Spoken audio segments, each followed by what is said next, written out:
In 2017, Congress wrote a tax rule so generous to business owners that the architects themselves didn't predict how much it would cost. The official story is straightforward. The Tax Cuts and Jobs Act lowered the corporate tax rate from 35% to 21%, but it also created something called the Qualified Business Income Deduction, a provision that allowed business owners, partners, and S-corporation shareholders to deduct up to 20% of their business income from their personal taxes. Sounds clean, sounds fair, a matching break for the self-employed. But here's where the mechanism reveals itself. The deduction wasn't tied to wage levels or investment thresholds. It applied almost universally. A real estate developer, a hedge fund manager, a consulting firm partner, all could claim it. The cap didn't kick in until you hit $400,000 in income, and even then, only certain limitations applied.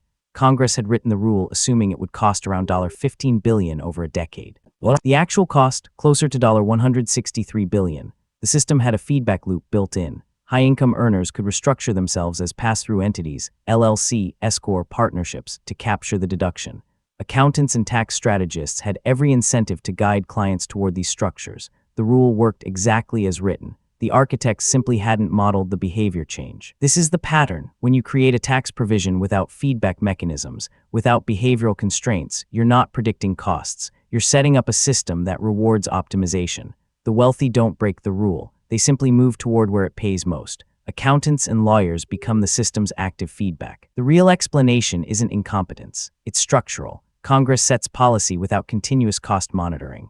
Behavioral economics wasn't woven into the drafting. And the people benefiting most, pass-through owners earning over $200,000 annually, have both the resources to exploit the rule and the political voice to defend it once enacted. The deduction remains in place. It sunsets in 2025 under current law, but history suggests extensions are likely. The system doesn't collapse when rules cost more than predicted. It stabilizes, the beneficiaries adapt, and the next rule is written with the same structural blindness. Understanding how this happened, how a rule intended to level the playing field became a $163 billion advantage for high-income pass-throughs, requires seeing the system as it actually functions.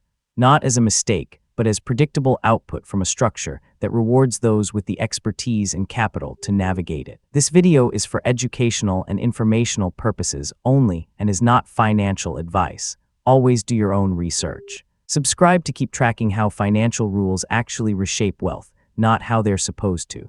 This video is for educational and informational purposes only and is not financial advice. Always do your own